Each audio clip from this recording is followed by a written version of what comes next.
अस्सलाम वालेकुम। प्रोग्राम सवाले के साथ मैं हूं मारिया मीमन। आज की टॉप स्टोरीज हैं। ज़िमनी इलेक्शन कौन भाग रहा है? कल हमने देखा 9 सीटों के ऊपर ज़िमनी इंतखाबात होने थे। अब इलेक्शन कमीशन का नया एलामिया सामने आया है, वो पोस्टपोन कर दिए गए हैं। वजह बताई जा रही है सैलाब और सिक्योरिटी सूरत हाल। प्रोग्राम के अगले से में जाके बात करेंगे। इमरान खान साहब ने कल कहा है कि हमारी जो उनकी तहरीक है आखिरी जलसा होगा, उसमें आगे जो लाएमल है उसका वो ऐलान करेंगे। -1 फॉर्मूले के बारे में भी खान साहब ने आज अपनी ट्वीट में बात की। प्रोग्राम इस पर गुफ्तगू होगी। आखिर में एशिया कप 2022 जो आज का मैच है वो फाइनल की फुल ड्रेस रिहर्सल है। प्रोग्राम के आखिर में हम स्पोर्ट्स में और खासतौर पे आज के मैच और कल के एक रोज बाद होने वाले फाइनल पे बात करेंगे। आगाज करते हैं जी। कल शाम को खबर सामने आई कि ज़िमनी इलेक्शन जिसके लिए तमाम तैयारियां की जा रही थी, जलसों की एक बाकायदा रेल पेल थी। मरियम बीबी भी अब मैदान में जलसों के साथ उतर रही थी। तो अब नई सूरत हाल ये है कि ये ज़िमनी इंतखाब इसको मुलतवी कर दिया गया है। इलेक्शन कमीशन की जानिब से जो प्रेस रिलीज आई है इसके मुताबिक ज़िमनी इलेक्शन को मुलतवी करने का फैसला मफाद आमा को सामने रखते हुए किया गया है। इलेक्शन कमीशन के मुताबिक मुल्क में हालिया तबाहकुन बारिशों और सैलाबी सूरत हाल की वजह से कौमी इमरजेंसी की सूरत हाल पेश हो चुकी है, जिसकी वजह से कम्युनिकेशन का निजाम तबाह हो चुका है। जबकि पुरअमन इलेक्शन के इनेकाद के लिए दरकार पुलिस, आर्मी, रेंजर्स और कांस्टेबलरी इमदादी सरगर्मियों में मसरूफ है।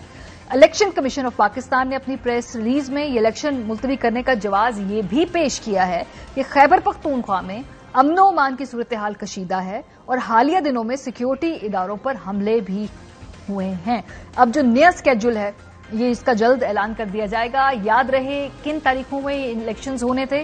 11 सितंबर, 25 सितंबर और 2 अक्टूबर, यानी कि इलेक्शन से 2 रोज पहले उनको कॉल ऑफ कर दिया गया है। जाहिर सी बात है इस पर रद्द-ए-अमल आना था। सबसे पहले तो तहरीक इंसाफ के सरबराह इमरान खान साहब ने कहा कि ये भगौड़े हो गए हैं, ये मेरे जलसों से खौफ से गए हैं, इस वजह से इंतखाबात को मुलतवी करना चाहते हैं। उनका रद्द-ए-अमल सुनिए। मुझे ये बताओ कि ये जो भाग गए हैं मैच खेलने से, ये जो भगौड़े हो गए हैं, मुझे पूरा यकीन था कि इन्होंने इलेक्शनों से भागना है। मुझे अंदाजा हो गया था कि ये जो जलसे देख रहे हैं, ये जो पब्लिक को देख रहे हैं, जिस तादाद में पब्लिक निकल रही है गर्मी में, इनको पता है कि कौम किस तरफ खड़ी हो गई है, जाके डर रहे हैं। इलेक्शन कमीशन कभी पाकिस्तान में मैंने ऐसा नहीं देखा जो मुकम्मल तौर पे इनके साथ मिलकर धांधली करता है। हार रहे थे, विकेट उठा के चले गए, मैच ही कैंसिल कर दिया इन्होंने। स्ट्रेंजली शेख रशीद साहब ने जो जिक्र किया और ये सब लोगों ने पॉइंट आउट भी किया कि इनमें से तो बहुत सारे इलाके ऐसे हैं जहां पे तो सैलाब आया ही नहीं हुआ, वहां तो कैंपेन्स भी हो रही थी, लोग भी जलसों में शिरकत करने के लिए आ रहे थे। असल में मामला क्या है? क्या पीडीएम भागना चाहती है इस वक्त सिलेक्शन के प्रोसेस से? असल सियासत अहल को नाअहल करना और नाअहल को अहल करना मतलूब है। मैंने पहले कहा था पीडीएम इलेक्शन से भाग गई है। जिन इलेक्शनों में, जिन हलकों में सैलाब नहीं था, वहां भी इलेक्शन जो है वो मुलतवी कर दी। अगर कोई ये समझ रहा है कि इमरान खान के बगैर इंतखाबात हो सकते हैं तो उन्हें 77 की तारीख नहीं भूलनी चाहिए। कोई आदमी पोलिंग स्टेशनों की तरफ नहीं जाएगा। ये 45 दिन नवंबर तक बहुत अहम है, बल्कि अक्टूबर तक ही बहुत अहम है। सितंबर भी सितमगर हो सकता है। थोड़ी देर बाद आपने देखा कि पाकिस्तान पीपल्स पार्टी का तो बड़ा शदीद रद्द-ए-अमल आया, क्योंकि बिलावल भुट्टो जरदारी साहब ने खुद ट्वीट किया। वो भी खुद हैरान थे कि इलेक्शन क्यों मुलतवी हुए हैं। उन्होंने कहा कि वजीर खारजा साहब ने कहा कि इमरान खान कब तक लाडला रहेगा। इस अचानक फैसले से हमारे मुल्तान और कराची के उम्मीदवार तजब्जुब का शिकार हैं। वो अपने इन हलकों में काम करना चाहते हैं जो काफी देर से अवामी नुमाइंदों से महरूम है। आखिरी वक्त में पीटीआई को मैदान से नहीं भागने देना चाहिए। अब ये ताज्जुब की बात है कि हुकूमत इस वक्त पीडीएम इत्तेहाद की है। बिलावल भुट्टो जरदारी साहब को पता ही नहीं चला कि इलेक्शन जो है ये कॉल ऑफ होने वाले हैं। क्या कंसल्ट नहीं किया गया उनसे, उनको बताया नहीं गया था? क्योंकि उनके लिए भी एक बड़ी ब्रेकिंग न्यूज बन के ये खबर सामने आई। उन्होंने फौरन अपना एहतजाज इस पर रिकॉर्ड कराया। फवाद चौधरी साहब ने इस पर बहरहाल जो रद्द-ए-अमल दिया, उन्होंने उसके जवाब में कहा कि आखिरी खबरों तक आप इस हुकूमत के वजीर खारजा हैं और आपकी हुकूमत ने इलेक्शन कमीशन से इंतखाबात मुलतवी करने की फरमाइश की जो पूरी की गई है। अब आपका बयान या तो फ्रॉड है और या फिर ये इस हुकूमत में आपको कोई मुंह ही नहीं लगाता है। पीपल्स पार्टी तो इससे आगे बढ़ के कानूनी चाराजोई के लेवल तक चली गई है। हल्के 157 मुल्तान में पाकिस्तान पीपल्स पार्टी के रहनुमा और हुकूमती उम्मीदवार अली मूसा गिलानी ने इलेक्शन कमीशन की जानिब से ज़िमनी इलेक्शन को मुलतवी करने के फैसले को एक्चुअली लाहौर हाईकोर्ट में चैलेंज कर दिया है। इस दरख्वास्त पर लाहौर हाईकोर्ट के जो जस्टिस साहब हैं उन्होंने कहा है कि इलेक्शन कमीशन हमें ठोस जवाब दे, ठोस जवाब तलब किया है। मुल्तान में कोई सैलाब नहीं है, लाहौर हाईकोर्ट बेंच ने बात कही, तो इलेक्शन मुलतवी होने की वजूहात बताई जाएं, तफसीली जवाब जमा नहीं होता तो फिर अदालत जो है इस हवाले से फैसला करेगी और 13 सितंबर तक जो जवाब है वो जमा कराने का कह दिया गया है। दूसरी जानिब पाकिस्तान तहरीक इंसाफ ने भी मुल्तान में ज़िमनी इलेक्शन के मुलतवी करने के फैसले को चैलेंज करने का ऐलान किया है और इस सिलसिले में शाह महमूद कुरैशी ने बाबर एवान के साथ राब्ता भी किया है। आपको ये बताएं कि क्या जब मुल्क में सैलाब आते हैं तो इलेक्शन मुलतवी होता है? इसकी हमने थोड़ी सी हिस्ट्री में इसका रिसर्च किया तो 1970 में जी ऐसा हुआ था कि मशरकी पाकिस्तान में सैलाब की वजह से तकरीबन 3 लाख अफराद जब फौत हो गए थे। तो फिर 1970 में होने वाले जो इंतखाबात थे वो अक्टूबर में नहीं हुए थे बल्कि उनको दिसंबर की तारीखों में अनाउंस कर दिया गया था और फिर वो दिसंबर में इंतखाबात हुए थे। और अभी कुछ देर पहले हमने हैदराबाद और कराची के इलेक्शन में देखा कि भाई ये जवाब बनाया गया कि चूंकि वहां पे सैलाब है तो इस वजह से वहां पे इलेक्शंस नहीं हो सकते हैं। हकीकत क्या है जी? हकीकत ये है कि इनमें जो 13 हलकों में से कोई एक भी हलका ऐसा नहीं है जहां पर सैलाबी या हंगामी सूरत हाल अनाउंस की गई हो। ऐसे मौके पे इलेक्शन को डिले करना ये ना कैंडिडेट्स को समझ में आ रही है ना हुकूमती इत्तेहादों को समझ में आ रही है। सिर्फ और सिर्फ पीएमएलएन की जानिब से हमने इसके ऊपर अभी तक कोई एतराज नहीं देखा। तो ये मामला क्या है? प्रोग्राम के पहले हिस्से में बात करेंगे। लतीफ खोसा साहब रहनुमा पाकिस्तान पीपल्स पार्टी हमारे साथ मौजूद हैं। अली नवाज एवान साहब रहनुमा पाकिस्तान तहरीक इंसाफ हमारे साथ मौजूद है। खोसा साहब आपसे आगाज करेंगे। सर खोसा साहब, ये इलेक्शन अगर आप लोगों को पीपल्स पार्टी को भी नहीं सूट कर रहा है, इलेक्शन डिले करना, वहां कोई सैलाब नहीं है, तो ये ऐसी सूरत हाल में ये क्या सर डायरेक्टिव आया इलेक्शन कमीशन का सामने? आप भी शॉक्ड है, सरप्राइज्ड है? बिल्कुल सरप्राइज है। देखिए, हमने तो सारा जो है अपना जो इलेक्शन मटेरियल था वो भी पोलिंग स्टेशंस पर भेज दिया। अपने जो हमारे पोलिंग एजेंट्स थे उनको जो है मुख्तस कर दिया। हमने सारा जो है अपने कैंप्स वगैरह जो पोलिंग स्टेशन के बाहर लगाना थे वो भी लगा दिए। तो मेरा मतलब है there was hardly any justification for postponing it, मगर उनकी जो बताया गया इलेक्शन कमीशन की जानिब से प्रॉबेबली उन्होंने जो मांगे थे अपना पोलिंग के लिए को जो रिक्वेस्ट की थी वहां से जो है उनको ये मिला है कि हम स्पेयर नहीं कर सकते क्योंकि सैलाब जदगान के लिए सभी ट्रूप्स को जो है उधर डिप्लॉय किया गया है और इसलिए वो उनके पास सरप्लस ना होने के वजह से उन्होंने कहा कि हम नहीं दे सकते। तो फिर इलेक्शन कमीशन ऑफ पाकिस्तान ने जो है बजाय इसके कि वो इसको रिस्क लेते, उन्होंने यही मुनासिब समझा कि वो जो है इसको इल्तवा में कर दे, क्योंकि बुनियादी जो फरीजा है आईनी तौर पर वो इलेक्शन कमीशन ऑफ पाकिस्तान का है कि वो यकीनी बनाए कि इलेक्शन जो है स्मूथली होंगे, फेयरली होंगे और जो है इलेक्टोरेट जो है यानी जो वोटर है उसको किसी किस्म की जो है वो दिक्कत और तकलीफ नहीं होगी। हाँ। तो ये बुनियादी पर ये सर सिर्फ 9 हल्के हैं और ये 3 मुख्तलिफ दिनों पे मुख्तलिफ पोलिंग्स होनी थी। क्या आपको लगता है क्योंकि एडमिनिस्ट्रेटिव कैपेसिटी नहीं है कि हम खाली 9 हल्कों के ऊपर जहां पे कोई भी इस वक्त सैलाबी सूरत हाल नहीं है, सिक्योरिटी कंडीशंस के बारे में बात की, पर वो तो एक ऑन गोइंग थ्रेट है, वो तो एक ऑन गोइंग चैलेंज है। इट्स नॉट लाइक कि हम परसों उठेंगे वो सिक्योरिटी थ्रेट्स गायब हो जाएंगे। कैपेसिटी इश्यूज हैं, ये नीयत का इशू नजर आ रहा है आपको यहाँ पे? नहीं, मुझे देखें, एक तो ये मुसल्लम बात है कि फ्लड्स सारे मुल्क में है, इसमें कोई शायबे वाली बात नहीं है। जो ट्रूप्स हैं उनकी डिप्लॉयमेंट भी वो अपना तनदेही से जान मार रही है।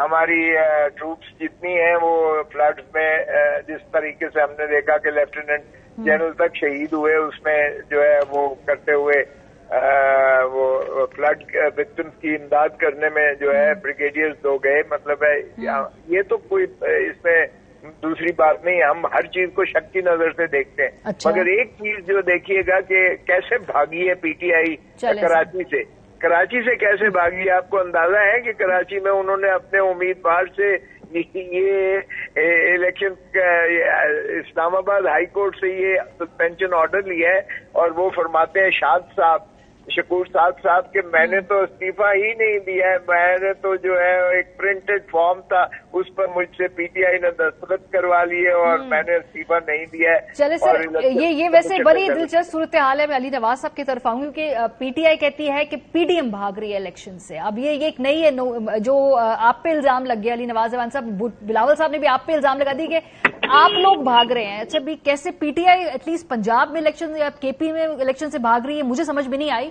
आपको आई है समझ में कि ये कैसे मंतक है कि आप लोग भाग रहे हैं इलेक्शन से?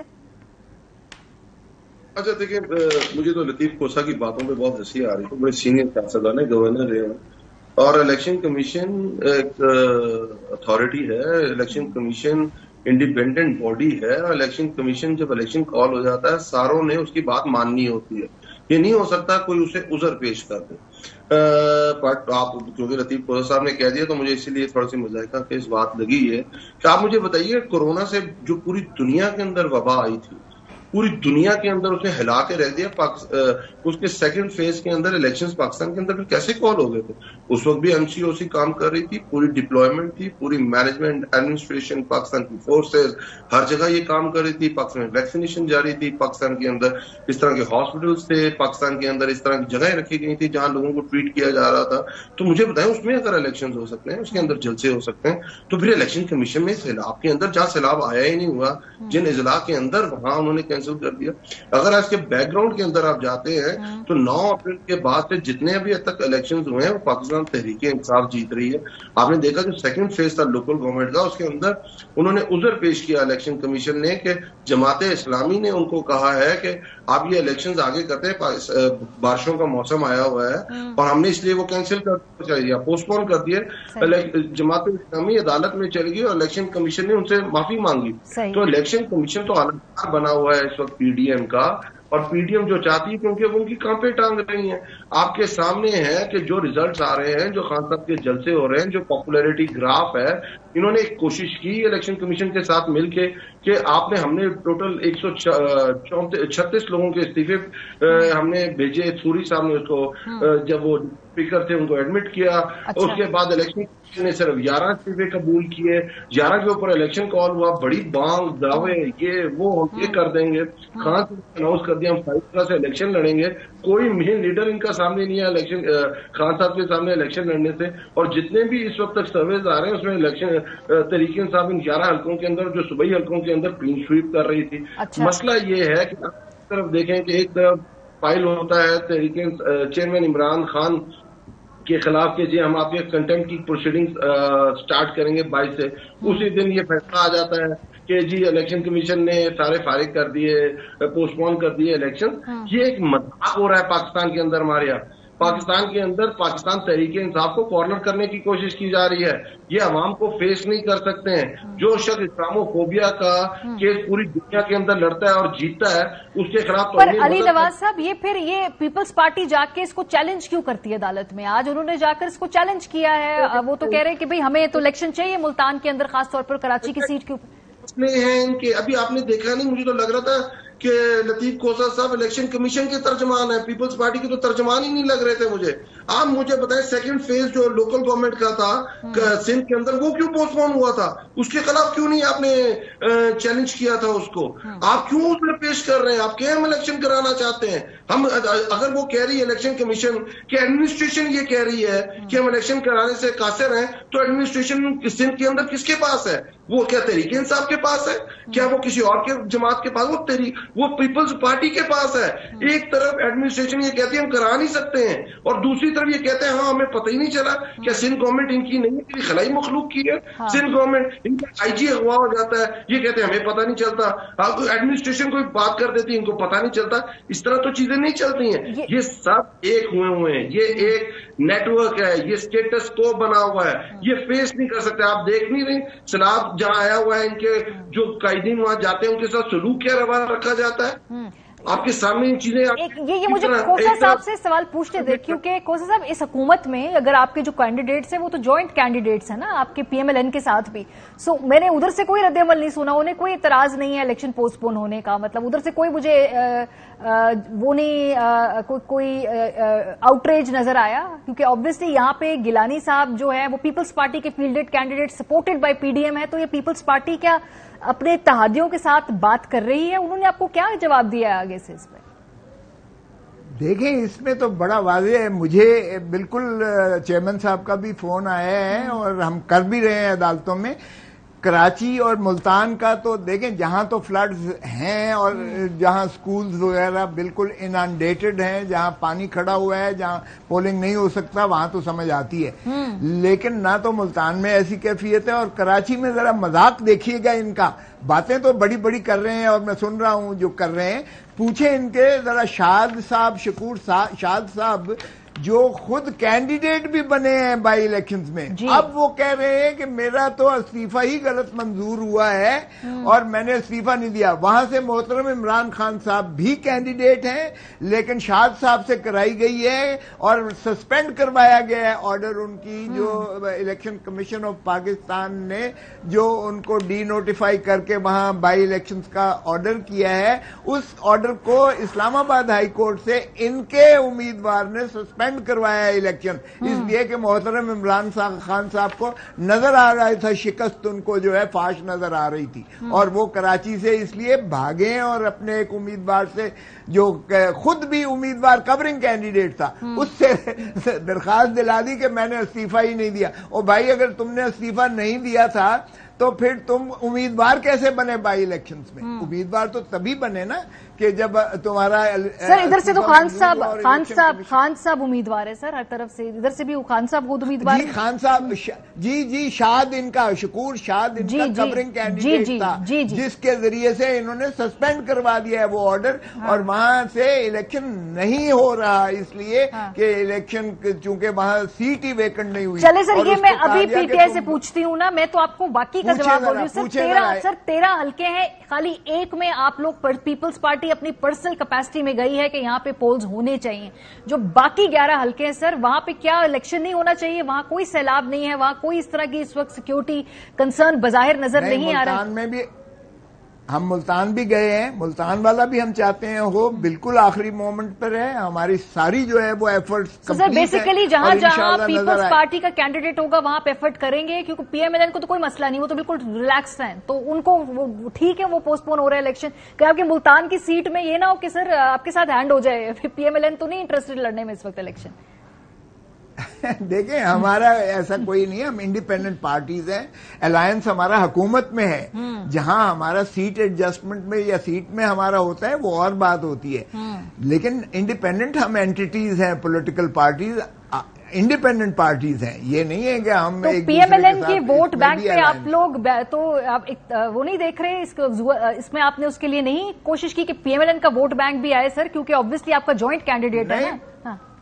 और अच्छी बात है, पीडीएम हमें सपोर्ट करेगी और सपोर्ट कर रही है। We are in alliance in the government, हम कोलिशन है, इसमें तो कोई शायबे वाली दूसरी बात नहीं है। लेकिन अगर पीएमएलएन अपने कैंडिडेट्स जहां उनके लड़ रहे हैं वहां तो वो खुद ही कर सकते हैं ना, जहां हमारे उम्मीदवार हैं वहां तो हम जो है अपना नालिश कर सकते हैं, चैलेंज कर सकते हैं, असर्ट कर सकते हैं। बाकी सर बड़ी वैसे ये बिखरी सी पॉलिसी है। एक सेकंड यहाँ एक ब्रेक लेते हैं, वापस आएंगे तो यहीं से गुफ्तगू को आगे जारी रखेंगे। आप लोग हमारे साथ रहिए। बैक हमारे साथ मौजूद है लतीफ खोसत साहब और अली अवान साहब। जो आपने शकूर शाद साहब वाली बात की ना, ये मैं जरूर दिखाना चाहती हूँ स्क्रीन पे, मैंने इस हवाले से डेटा निकाला भी था कि जब खान साहब, सर मैं दिखाती हूँ कि जब एक नॉमिनेशन पेपर जब खान साहब के वहां पे एक्सेप्ट हुए तो शकूर शाद साहब ने खुद ट्वीट की और उन्होंने कहा, खान साहब मैं आपको लियारी में जीत की पेश की मुबारकबाद देता हूं। उन्होंने वेलकम भी किया और इस फैसले को बड़ा सराहा।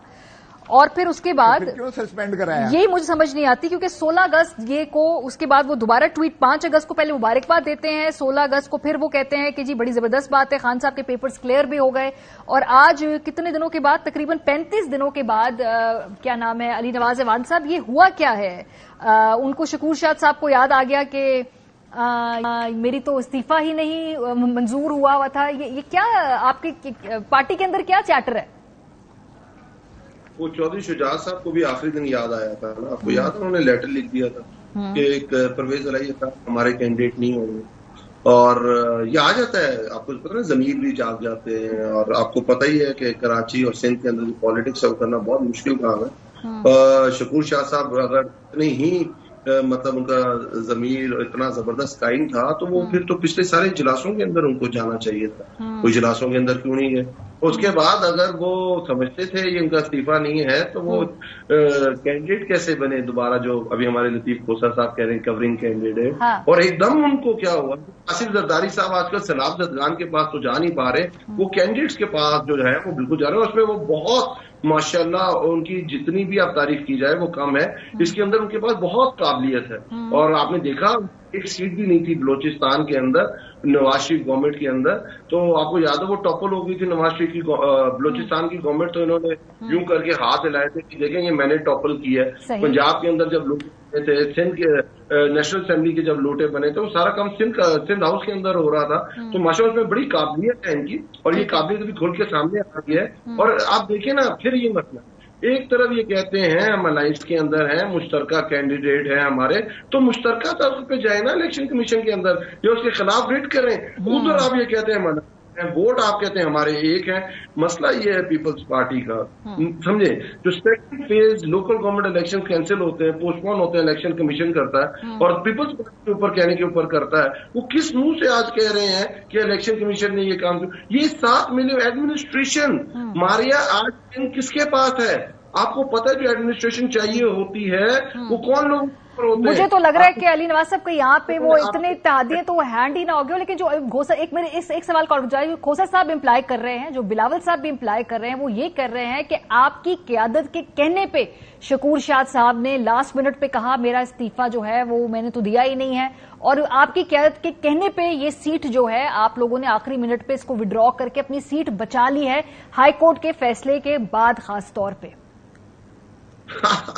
देखिए ये मजाक शायद आजकल बहुत करते हैं ना, ये मजाका केस हरकतें कर रहे होते हैं कि मतलब जिस बंदे ने इस्लामोफोबिया का केस लड़ा उसके खिलाफ तौहीन मजहब का पर्चा दर्ज करा दिया, जिसने अफगानिस्तान के खिलाफ जो अंदर जो इन्वेजन हुई थी उसके खिलाफ पीस के साथ खड़ा हुआ, यूक्रेन में पीस के साथ खड़ा हुआ, उसमें दहशतगर्दी का पर्चा करा दिया, जिसने चीफ जस्टिस मूवमेंट चलाई थी, जिसने चीफ जस्टिस 2008 का इलेक्शन बाइकआउट किया था, जिस बेस के अदलिया आजाद होनी चाहिए उस पर तौहीन अदालत का केस हो गया। तो ये मजाका केस हरकतें हो रही हैं, शर्मनाक हरकतें हो रही हैं, और इंशाअल्लाह ताला इसका सारों का जवाब मिलेगा। देखिए असल चीज है, अभी लास्ट इलेक्शन कराची के अंदर हुआ, महमूद मौलवी साहब जीत गए, उसके बाद उससे पहले एक इलेक्शन हुआ जिसमें तरीके साहब ने बाइकआउट किया, 8.5% वोटिंग निकली है उसके अंदर, घबराए हुए हैं, कहां पे टांग रही है। अगर आप समझते हैं कि भाईजान तो पूरे पाकिस्तान में चलेंगे, इलेक्शन कमीशन के सामने जाके एहतजाज करें, आप आज सिंध गवर्नमेंट लेटर लिखे और इलेक्शन कमीशन को चैलेंज करें कि आपने किसकी बेसिस के ऊपर, एडमिनिस्ट्रेशन हमारे पास है, जो वसाइल देने वो हमने देने हैं, आप किस तरह हमारा नाम लेके ये इलेक्शन पोस्टपोन कराए हैं। ये अच्छा, ये तरीका ये हो रहा है, ये जो पाकिस्तान के अंदर मुनाफिकत की सियासत होती है। आज वो पार्टी जो आपस में एक दूसरे को गालियां देती थी, आज एक दूसरे के खिलाफ जो हरदार वसाई करती होती थी, एक प्लेटफॉर्म आई इमरान खान के साथ डर के, पाकिस्तान की आवाम से डर के, आज वो जाए ना, करे ना जो करना चाहती हैं। मसला सिर्फ ये है, हमारी मसला सिर्फ ये है, इनको सिर्फ ये पता है कि जब भी इलेक्शन होंगे, चाहे वो बाई इलेक्शन, चाहे वो लोकल गवर्नमेंट इलेक्शन हो, नेशनल हो, प्रोविंशियल हो, तरीके इंसाफ का एक अवाम ने फैसला कर लिया हुआ है, यकीन कर लिया हुआ है, तरीके इंसान दिलों में राज कर लिया हुआ है। अब वो उसे निकाल नहीं सकते हैं, अब उससे ये कभी कभी उस तरफ जाते हैं। अगर इतना ही है तो जाए यहाँ सिंध के लोगों की कोई खिदमत करें। आपके लोग सिंध के दूसरा इलाकों के अंदर जा नहीं सकते हैं, उनकी गाड़ियां ये जो आपने बात की कि जी ये शकूर शाह साहब जो आप इम्प्लाई कर रहे हैं, खोसा साहब वो कह रहे हैं कि ये वो उनका जमीर जो है ना वो गालिबन किसी तरफ से अप्रोच करने के बाद जागा है। वो कहते पीपल्स, हमने पीटीआई वालों ने हम इलेक्शन चाहते थे 9 की 9 सीटों के ऊपर, ये कुछ कहीं से नकब लगाया गया है, फिर उसके बाद ये फैसला। By the way Shakoor Shah sahab से हमने राब्ता किया, उन्होंने कहा मेरे वकील ने मना किया है केस पे बात नहीं कर रही है, और वो जो ट्वीट्स वगैरह थी उनकी अपना अकाउंट उन्होंने प्राइवेट कर दिया। सर वो ट्वीट्स भी अब हम जो है आप बंदा नहीं एक्सेस कर सकता, जिसमें मुबारकबादें दी हुई है उन्होंने। मारिया, इससे बड़ा जितनी ढिठाई से माशाल्लाह झूठ बोलने की इनको महारत है ना, वो इनका तो कोई कंपैरिजन नहीं हो सकता है। देखें, मैंने नबील गबोल की तरफ से इसको चैलेंज कर रहा हूं। इतने झूठ बोले हैं इसने, शायद इन्हीं के कहने पर किया है, क्योंकि उन्हें शिकस्त फाश नजर आ रही थी मोहतरम इमरान खान साहब को। न सिर्फ ये उसने झूठ बोला है, उसके अपने हाथ से उसने अपना नाम लिखा हुआ है जब कहता है टाइप उसने किया है। फिर उसने न सिर्फ ये कि इस्तीफा दिया है, बल्कि इस्तीफा की तस्दीक भी की है, और फिर उसके सबूत ये है कि खुद मोहतरम ये शाद साहब उम्मीदवार थे उसमें। किस मुंह से जाके कहता है कि मैंने जो है इस्तीफा दिया ही नहीं है, मेरा इस्तीफा गलत मंजूर हुआ है। वो इतना, मुझे बताएं, क्या हमें इतना पागल पाकिस्तान के अवाम को समझते हैं मेरे भाई के जी हमारे कहने पर उसने जो है ये रिट किया? और भाई, बंदा तो आपका है, आपको मुबारकबाद दे रहा है, कैंडिडेट आपका बना है, आप ही के इमरान खान साहब को मुबारकबादें दे रहा है वो, तो फिर हम कैसे? सर, ये तो सारा जो ये सस्पेंस तो शकूर शाद साहब खुद ही खत्म कर सकते हैं। नहीं, कोई सस्पेंस नहीं है। मैं जा रहा हूं इस्लामाबाद हाई कोर्ट में, और ये सारी चीजें जो है खोल के रखेंगे कि कितना बड़ा फ्रॉड ये किया है, सिर्फ इलेक्शन को जो है बचने के लिए, इलेक्शन को सर ये वाली जो सीट है आपने, सर जो कराची वाली सीट है, चले मैं इस पे 100% आपकी बात मान लेती हूँ, ये बचने के लिए भाग गए।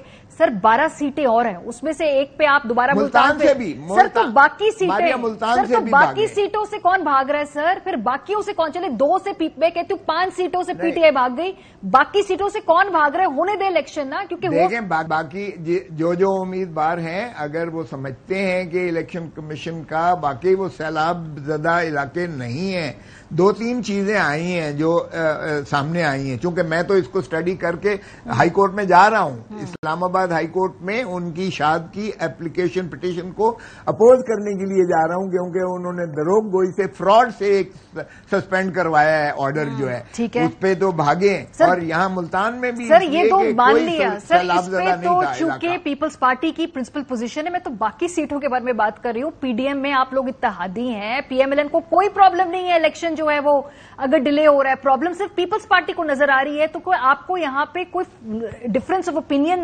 डिफरेंस ऑफ स्ट्रैटेजी अपने इत्तेहादियों के साथ नजर नहीं आ रहा? क्योंकि बड़ा क्लियर है सर, ये बड़ा वाजे है, कोई एहतजाज नहीं हुआ पीएमएलएन की तरफ से इलेक्शन डिले होने। नहीं, कोई ऐसी बात नहीं है। देखें, अगर तो सैलाब ज़दा इलाके हैं और अफवाज पाकिस्तान ने कहा है कि हम अपने स्पेयर नहीं कर सकते, क्योंकि सभी जो सेंसिटिव इलाके हैं उनको रेगुलेट और कंट्रोल करता है, रेंजर्स करते हैं। अफवाज पाकिस्तान देती हैं, अपने जो है जवानों को देते हैं वो कंट्रोल करने के लिए, या ऑफिसर्स को देते हैं। वो ऑफिसर्स, उन्होंने माजूरी जाहिर की है कि पाकिस्तान सैलाब में डूबा हुआ है, हम अपने को स्पेयर नहीं कर सकते। अगर ये उनके बगैर करवाना चाहते हैं तो फाबिया करें, लेकिन अगर खुदा न खास्ता कोई जो जिस तरह से इन्होंने टाइगर फोर्स बना दी है, तो सर फिर मुल्तान का इलेक्शन भी चैलेंज ना करें सर। अगर बाकी जगह इलेक्शन नहीं हो रहे तो फिर ठीक है, मुल्तान का भी चैलेंज ना करें। जब बाकी हो जाएंगे तो ये भी हो जाएगा। देखिए, मुल्तान में कोई पोलिंग स्टेशन डूबा हुआ नहीं है, तो बाकी जगह पे भी पीटीआई यही कह रही है कि और जगह पे पोलिंग स्टेशन डूबे हुए नहीं है, इसलिए होने चाहिए। गिनवा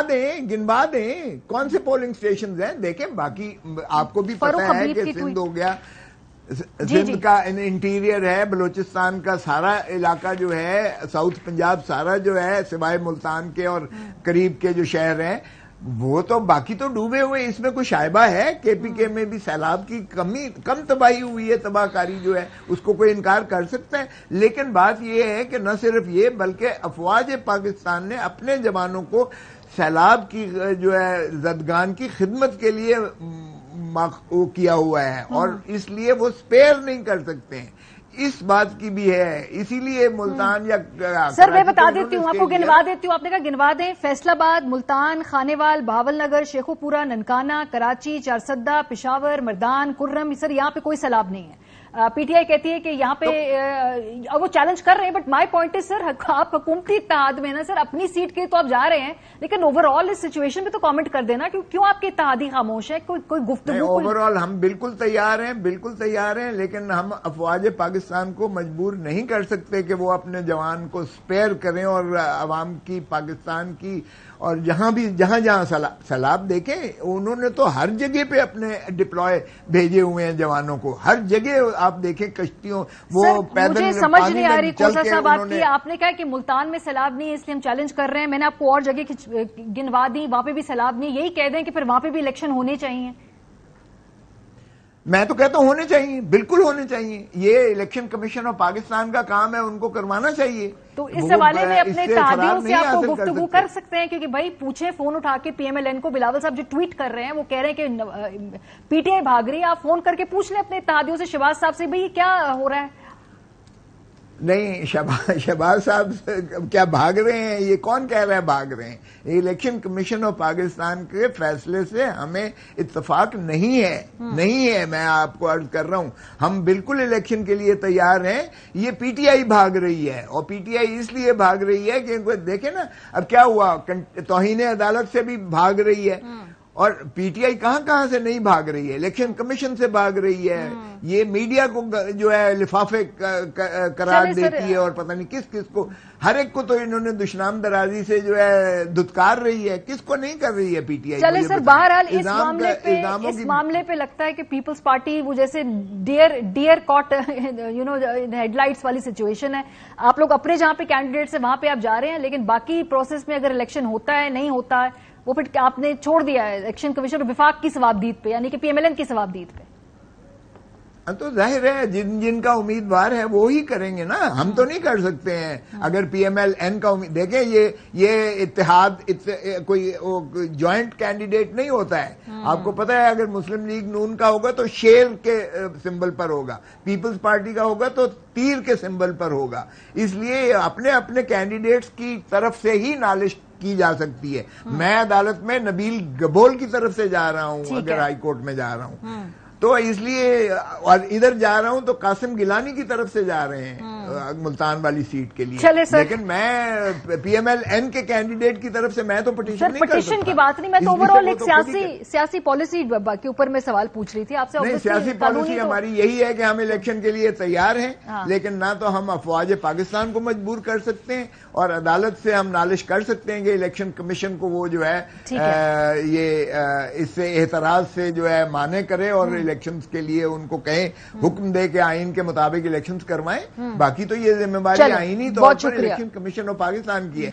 बहुत शुक्रिया खोसा साहब और नवाज ईमान साहब हमारे साथ मौजूद थे। इमरान खान साहब ने इस्लामाबाद हाई कोर्ट में जो उनके ऊपर फर्द जुर्म आयद होने जा रही है 2 हफ्तों के बाद, उस हवाले से माफी का अभी भी रास्ता अदालत ने खुला रखा है। जितने भी कानूनी माहिरीन हैं उनसे हमारी बात हुई, उनका ये ख्याल है। जरा सा आपको क्विकली अगर हम दिखाएं कि कब कब पाकिस्तान तहरीक इंसाफ के रहनुमाओं के ऊपर तौहीन अदालत लगी और उसके बाद उन्होंने उस पर क्या रास्ता अपनाया। गुफ्तगू करते हैं 31 अक्टूबर 2019 में फिरदौस आपा की जो तौहीन अदालत का नोटिस पेश किया गया था, उससे इस्लामाबाद हाई कोर्ट ने जो उनकी मुआवने खुसूसी थी वजीर आजम साहब की, डॉक्टर फिरदौस आशिक अवान, उनको तौहीन अदालत का नोटिस जारी करते हुए 1 नवंबर को जाती हैसियत में तलब कर लिया था। इस मौके पे हुआ ये था कि अपनी एक प्रेस कॉन्फ्रेंस में उन्होंने अदलिया पे तनकीद की थी, जिसमें साबिक वजीर आजम नवाज शरीफ की दरखास्त मंजूर करते हुए उन्हें तिबी बुनियादों पर जमानत दी गई थी।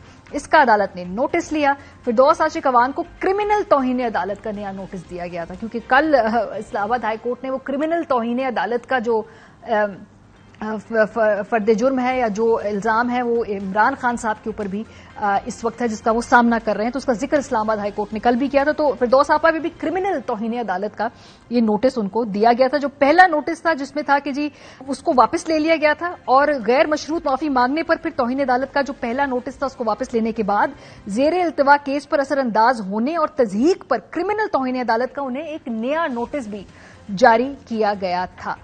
फिरदौस आशिक अवान साहिबा ने फिर गैर मशरूत तौर पर अपने इस बयान पर माफी मांग ली थी। आगे चलते हैं। उसके बाद विफाकी वजीर गुलाम सरवर साहब को भी तौहीन अदालत का नोटिस दिया गया था। ये 11 नवंबर 2019 थी। नवाज शरीफ साहब के जो जेर इल्तिवा मुकदमे पर डील का बयान देने पर विफाकी वजीर हवाबाजी गुलाम सरवर खान को तौहीन अदालत का शोकॉज नोटिस जारी किया गया था। इसमें तौहीन अदालत केस में गुलाम सरवर साहब ने भी माफी मांग ली थी और उस वक्त चीफ जस्टिस अतमिरुल्लाह साहब ने कहा था कि अपने सियासी मकासद के लिए अदालती फैसलों को इस्तेमाल ना करें। तो फिरदौस आपा को भी और गुलाम सरवर साहब को भी माफी मांगनी पड़ गई थी। वजीर कानून फवाद चौधरी साहब को तौहीन अदालत का नोटिस मिला। ये था 17 जून 2020 को और पेशावर हाई कोर्ट ने साबिक आर्मी चीफ परवेज मुशर्रफ संगीन गद्दारी केस में खुसूसी अदालत के जज और पेशावर हाई कोर्ट के चीफ जस्टिस वकार अहमद सेठ के खिलाफ नाजेबा अल्फाज का इस्तेमाल करने पर तौहीन अदालत के नोटिस जारी कर दिए थे। अदालत ने वजीर कानून, वजीर साइंस टेक्नोलॉजी फवाद चौधरी, साबिक मुशीर इत्तलात फिरदौस आशिक अवान और पेमरा को तौहीन अदालत के नोटिस उस वक्त जारी किए थे। 17 जून 2020 की बात है। फिर पेशावर हाईकोर्ट ने यहां तक कह दिया कि क्यों ना फवाद चौधरी और फिरदौस अवान के वारंट गिरफ्तारी जारी किए जाएं। अदालत ने अपने रिमार्क्स में कहा था कि फरूक नसीम साहब, शहजाद अकबर जो हैं और साबिक अटॉर्नी जनरल तौहीन आमेज जबान इस्तेमाल करने पर पहले माफी मांग चुके हैं। फिरदौस अवान साहिबा और फवाद चौधरी साहब इस केस में 3 बार नोटिस जारी हुए थे लेकिन वो पेश नहीं हुए थे। तो उस वक्त कहा गया था कि क्यों ना इनके खिलाफ वारंट जारी कर दिए जाएं। और फिर 9 फरवरी 2022 को फवाद चौधरी साहब और फिरदौस आशिक अवान साहिबा ने अदालत से गैर मशरूत माफी मांग ली थी और उन्होंने इस मामले पर फिर अपने बयान से माजरत कर ली थी। सो बज़ाहिर इस वक्त नजर ये आता है कि चूंकि पहले भी माजी में ये मिसाल रह चुकी है तो गालिबन इमरान खान साहब को भी लगता है कोई माफी की तरफ ही जाना पड़ेगा और इस सूरत हाल में पूरी अदालत ने उनको वाज़े डायरेक्शन दी है, राह दिखाई है और ये भी बड़े साफ अल्फाज में बता दिया कि किस किस्म के अल्फाज में नदामत या माफी जो है वो अदालत उसको कंसिडर करेगी। प्रोग्राम में एक ब्रेक का वक्त है, वापस आएंगे तो फिर क्रिकेट के हवाले से बात करेंगे जो फुल ड्रेस रिहर्सल हो रही है फाइनल की एशिया कप के, उस पर गुफ्तगू होगी। ब्रेक के बाद हमारे साथ रहिए। वेलकम बैक जी। एशिया कप 2022 का सुपर 4 का जो आखिरी मैच था, जो एक तरीके से फाइनल इस टूर्नामेंट के जो होने वाला है संडे को, उसकी फुल ड्रेस रिहर्सल अगर हम कहें तो गलत ना होगा। उसमें श्रीलंका ने पाकिस्तान को बड़े ही वाजे मार्जिन से हरा दिया है और इस वक्त जो ये मैच है संडे को होने जा रहा है उसके क्या पर्सपेक्टिव लगता है, क्योंकि श्रीलंका भी भरपूर अपनी फॉर्म में नजर आ रही है। पाकिस्तानी टीम ने थ्रू आउट बहुत अच्छा खेला मगर पिछले 2 मैचेस में अपनी बैटिंग में स्ट्रगल कर रहे हैं। बॉलिंग तो ऑब्वियसली लाजवाब है, उस पर तो दुनिया भर के लोग जो हैं उसकी गवाही देते हैं। बहरहाल आगाज करते हैं सेगमेंट का। तनवीर अहमद साहब साबिक टेस्ट क्रिकेटर हमारे साथ हैं, शाहिद हाशमी साहब भी हैं।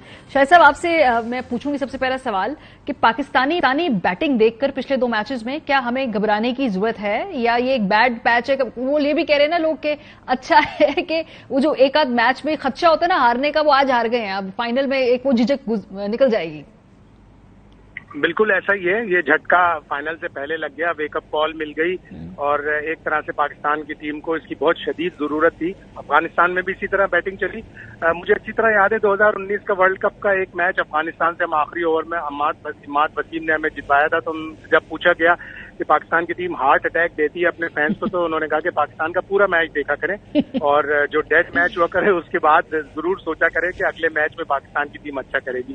तो जब भी दीवार से पुष्ट लगती है पाकिस्तान की टीम की, जबकि इस तरह का झटका लगता है अच्छा करती है, उम्मीद है कि फाइनल में ये बेहतर कारकर्दगी दिखाएंगे। हाँ, लेकिन फाइनल में तनवीर, हाँ बेहतर कारकर्दगी तो ऑब्वियसली सब पूरी उम्मीद है, लेकिन बैटिंग पिछले 2 मैचेस में बहुत स्ट्रगल कर रही थी। मतलब अफगानिस्तान वाले मैच में तो चलो बॉलिंग इसलिए तगड़ी हमारी आज भी थी, लेकिन श्रीलंका ने अपनी विकेटें बचा ली और वो मैच निकाल कर ले गए। अफगान जो है वो विकेटें बचा नहीं पाए, लेकिन हमारी जो बैटिंग की कमजोरी थी वो बड़ी खुलकर नजर आई है इन पिछले 2 मैचेस। बिल्कुल, और स्पेशली जो आज का मैच था वो एक फाइनल से पहले मेरे ख्याल में बहुत बुरी परफॉर्मेंस रही, स्पेशली बैटिंग के हिसाब से। अगर आपने इतना बड़ा इवेंट खेलना और सेम टीम के साथ खेलना है तो उसके अगेंस्ट आप जरा ऐसी परफॉर्मेंस देते हैं कि उनको ये पता चल जाए कि वाकई हम फाइनल में ये हम टीम हमारे साथ खेलेगी और हमारे साथ लगता है बहुत बुरा होने वाला है। ये तो हमें पता था कि जो पाकिस्तान की फास्ट बॉलिंग की जो स्ट्रेंथ है वो पूरे टूर्नामेंट में सबसे स्ट्रांग है। ये तो आइडिया था कि फास्ट बॉलिंग जो है इनको जरूर प्रॉब्लम में डालेगी, लेकिन रन्स इतने ज्यादा नहीं थे। अगर हम बाबर आजम की बात करें, पूरे टूर्नामेंट में अभी तक वो परफॉर्मेंस के बगैर वो चल रहे हैं। फिर उसके बाद फखर जमान की भी एक आध मैच में परफॉर्मेंस, खुशदिल शाह ने भी एक आध मैच में थोड़ी बहुत परफॉर्मेंस की, इफ्तिखार की बिल्कुल परफॉर्मेंस नहीं, आसिफ अली भी बस गुजारा है। तो मतलब ये जो 3-4 प्लेयर्स ऐसे हैं तो मैं फिर मेरे मुंह से कुछ वर्ड ऐसे निकल जाते हैं, फिर कहते हैं ये किस किस्म की बातें करता है। मैं हमेशा कंसिस्टेंट परफॉर्मेंस को चाहता हूं। मैं ये नहीं चाहता कि 6-8 मैचेस के बाद एक मैच में रन करके तो रिमेंबर दी नेम करा दिया, दूसरे किसी एक आदमी रन कर दिए तो जी इससे अच्छा कोई प्लेयर नहीं है। एक तो हम प्लेयर्स को उठा इतनी जल्दी देते एक परफॉर्मेंस के ऊपर। हाँ। तो भाई अगर आप एक परफॉर्मेंस में एक मैच में अगर अच्छा परफॉर्म कर सकते हैं तो इसका मतलब आप में एबिलिटी है, तो अपने शोल्डर्स पे क्यों नहीं वो बोझ लेते, क्यों नहीं कोशिश करते कि हम हर मैच में हर 2-3 मैच के बाद हम रन्स करें। आज भी आप देख लें, अगर हम रन्स करते तो मैं नहीं समझता कि श्रीलंका की बैटिंग लाइनअप इतनी अच्छी थी कि अगर हम 160-170 करते तो वो चेस कर पाते। अच्छा, वैसे कोई शायद साहब एक्सट्रीम है, मतलब भारत के साथ खेल रहे हैं तो वो 170 प्लस का टारगेट अचीव कर रहे हैं, इधर जब हम अफगानिस्तान के साथ खेल रहे हैं तो हमसे 130 रन बना के आउट हो रहे हैं। मतलब तवाज़ुन जो है ना हमारा बिल्कुल आउट है। यही तसलसल जो है पाकिस्तानी टीम में लैग करता है और खिलाड़ियों को ये इस बात का अंदाजा है। शादाब खान अफगानिस्तान की प्रेस कॉन्फ्रेंस में आए थे मैच के बाद, तो उन्होंने कहा हम अच्छी टीम है लेकिन हम तसलसल से खेलने वाली टीम नहीं है, हम चैंपियन टीम नहीं है और हमें वही बनना है। तो अगर ये रियलाइजेशन है तो शायद करना चाहिए। बाकी हम थोड़ी तब्दीलियां भी कम करते हैं, जिस तरह तनवीर कह रहा है कि आप अपनी बेंच स्ट्रेंथ चेक करें। आप ये एक डेड मैच था जिसका कोई असर नहीं पड़ने वाला था, ड्रेस रिहर्सल थी, इसमें फैंसी ड्रेस शो पहनकर आए सारे, तो कोशिश ये करनी चाहिए थी कि फखर जो नहीं चल रहे थे पिछले तीनों मैचों में, उन्होंने सिर्फ एक हांगकांग के खिलाफ 50 किया है और बाकी मैचों में इतनी अच्छी स्कोरिंग नहीं की, तो उनकी जगह हैदर अली को जो बेंच पे बैठे हैं, अच्छे यंगस्टर हैं, 22-23 साल के हैं, अच्छे बैट्समैन हैं, उनको आजमाना चाहिए था। आप तब्दीली करते हुए डरा मत करो। आप तसलसल लाने के लिए आपको बहुत जरूरत है कि आप अपनी बेंच स्ट्रेंथ चेक करते रहो। और इफ्तिखार की जिम्मेदारी ये है, वो इन सारे हिटर्स के बीच में एक ऐसा बैट्समैन है जिसके गिर्द बैटिंग को रिवॉल्व करना है। एक छक्का लगाया, अगली बॉल पे फिर हसरंगा को छक्का लगाने की कोशिश की। अब छक्का लगाने की जरूरत नहीं थी, आपने एक छक्का लगा लिया, आपके टॉप 3 और बैट्समैन आउट हो गए, तो आपको अपनी इर्द गिर्द बैटिंग को रिवॉल्व करना था। परसों का जो फाइनल है तनवीर, उसमें मतलब क्या टॉस अगर जो टीम जीते क्या करना चाहिए उसको, मतलब क्योंकि फाइनल के अंदर क्या टॉस एक इम्पोर्टेंट फैक्टर होगा? मेरे ख्याल में जो हालात चल रहे हैं, 2 दिन के बच्चे को इससे भी पूछेंगे, वो बोलेगा हम टॉस जीत के पहले बॉलिंग ही करेंगे, हम बैटिंग नहीं करेंगे, क्योंकि जो हालात है हर कोई टॉस जीत के पहले बॉलिंग ही कर रहा है, क्योंकि बाद में जो रन्स चेज हो रहे हैं वो बहुत आसानी से हो रहे हैं। अगर आपके वो विकेट्स इन हैंड है, ग्राउंड भी बड़ा फास्ट है, पिच भी बहुत जबरदस्त है, बल्ले पे बॉल बड़े जबरदस्त आ रहा है, और अगर आप सेकंड बैटिंग करते हैं, जितना बड़ा टोटल भी है, आप अगर सर्किल अच्छा खेल जाते हैं और विकेट्स इन हैंड होती हैं तो जीतने के चांसेस बहुत ज्यादा हो जाते हैं। लेकिन बात यह है कि जिस तरह की परफॉर्मेंस अगर आज पाकिस्तान ने दी है, मेरे ख्याल में इस तरह की बैटिंग, अगर मिसाल के तौर पर अगर टॉस हार जाता है पाकिस्तान फाइनल में, तो लाजमी सी बात है बैटिंग करेगा, तो मतलब अपने शोल्डर्स पे लेके जरूर चलना पड़ेगा। बाबर को अब रन्स करने बहुत जरूरी है, बहुत बड़ा मैच है, बड़ा प्लेयर है, फाइनल में उसके ऊपर ड्यू है बहुत ज्यादा रन्स, तो रिजवान तो कर ही रहा है पूरे मैच में। बाकी जो हमारे नीचे के प्लेयर्स हैं, 3-4 प्लेयर्स हैं, इनको भी परफॉर्म करना है, क्योंकि फाइनल होता है। फाइनल में अगर आप पहले बैटिंग करते हो और बड़ा टोटल करेंगे, 180-190 करेंगे, तो उनके ऊपर प्रेशर आएगा। अगर आज के मैच को देखें, लोग ये समझ रहे हैं कि अभी थोड़े से और रन होते तो पाकिस्तान जीत जाता, ऐसा नहीं है। उन्होंने रन्स के हिसाब से बैटिंग की, उनको पता है रन ज्यादा नहीं थे, आराम से खेलते रहे, विकेट्स गिरती भी है तो कोई मसला नहीं है। तो फाइनल में बड़ा टोटल करना बहुत जरूरी है। लेकिन ये मैं बता दूं, अगर पाकिस्तान ने टोटल अच्छा किया तो ये श्रीलंका की टीम इस बॉलिंग स्ट्रेंथ के अगेंस्ट नहीं अच्छा परफॉर्म कर सकती। जिस तरीके से आज सर्किल में दोनों फास्ट बॉलर ने, हसनैन ने और हारिस रऊफ ने जिस तरह बॉलिंग की है, तो उससे आइडिया हो गया कि श्रीलंका की जो बैटिंग, जो मैं समझ रहा हूँ, इतनी स्ट्रांग नहीं है फास्ट बॉलर्स के आगे। बिल्कुल, और आज मैं देख भी रही थी, हमारे 4 ऐसे बॉलर्स हैं जो 140 की स्पीड से ज्यादा जो तेज बॉल फेंकते हैं। पाकिस्तान के अलावा दुनिया भर में और कहीं भी ऐसा बॉलर कॉम्बिनेशन मौजूद नहीं है। शायद साहब, ये एक और बात भी नोटिस की मैंने कि माशाल्लाह इस दफा जो टीम है उसके अंदर हमें जो यूनिटी नजर आई है, शाज़ो नादिर ही पाकिस्तान की हमने टीम में ये देखी है। जो सियासत या जो तफरीक जो पहले हमें कहीं नजर आती थी, कैंपिंग नजर आती थी, शुक्र है कि अब ये जो यंग लड़के हैं इनमें हम वो नहीं देख रहे। बिल्कुल ऐसा ही है, और सबसे बड़ी क्वालिटी इस टीम की है कि वो एक दूसरे को सपोर्ट कर रहे हैं, यकजहती से खेल रहे हैं, उनमें इत्तेहाद नजर आ रहा है और अपनी जिम्मेदारी को कबूल कर रहे हैं। आज का मैच थोड़ा सा झटका लगेगा पाकिस्तान को कि हमने अपनी जिम्मेदारियां नहीं निभाई। एक ब्लेसिंग इन डिस्गाइज होती है आपको कि आप टॉस हार जाएं, ताकि आपको ड्रेस रिहर्सल में ये पता चले कि अगर आप फाइनल में हार गए टॉस तो आपने किस तरह बैटिंग करनी है। 121 रन बनाए थे, शुरू में 3 आउट हो गए थे, 39 for 3 आपने टॉप ऑर्डर उड़ा दिया था। अगर आप वहां से विकेट लेने की कोशिश करते, 53 रन पर एक स्टंप छूटा था भानु का, राजा पाकसे का। अगर उस वक्त वो वहां पे स्टंप करके विकेट मिल जाती, पाथुम निशान का आउट हो जाते, तो पाकिस्तान इसे 121 रन में भी फंसा सकता था। जब छोटा टोटल होता है, अफगानिस्तान को हमने देखा 129 के टोटल में वो पिच बहुत मुश्किल थी बैटिंग के लिए, लो आ रही थी बॉल, लेकिन उन्होंने 129 रन में भी हिम्मत नहीं हारी। आप 100 रन में भी आप हिम्मत ना हारे। अगर आपने 39 रन पर 3 विकेटें ले ली थी तो आपको और प्रेस करना चाहिए था। अगर वो स्टंपिंग की विकेट मिल जाती तो ये 121 रन भी विनिंग टोटल हो सकता था। ठीक है, क्लोजिंग कमेंट तनवीर, क्या 2 बड़ी आज की कमजोरियां थी जिसको ओवरकम करना है फाइनल में? देखिए, जल्दबाजी मत करें, अगर सर्किल में रन्स नहीं बनते जल्दी मत करें, विकेट्स इन हैंड रखें। इस पूरे टूर्नामेंट में हमने एक चीज देखी है कि विकेट्स इन हैंड है तो आप बड़े से बड़ा टोटल भी कर सकते हैं। और उसके बाद जिस तरीके से मैं समझता हूं कि सर्किल में आज बॉलिंग हुई है, सिचुएशन के हिसाब से बॉलिंग करें, कोई जल्दी मत करें। अगर मार लग रही है बेसिक्स पे रहे, जल्दी मत करें। मैं अभी भी समझता हूं कि पाकिस्तान की जो टीम है, हालांकि क्रिकेट जो है वो अहम तरीन खबरें अब एक क्लिक की दूरी पर, आपके पसंदीदा टॉक शोज हों या अहम मुल्की या गैर मुल्की शख्सियात की न्यूज कॉन्फ्रेंसेस, हर लम्हा बाखबर रहने के लिए सब्सक्राइब करें हमारा YouTube चैनल। मौसम की सूरत हाल हो या खेल के मैदान से खबरें, अपने मोबाइल फोन से मुल्की और बैनुल-अक़वामी अहम खबरों तक रसाई के लिए डाउनलोड कीजिए मोबाइल ऐप।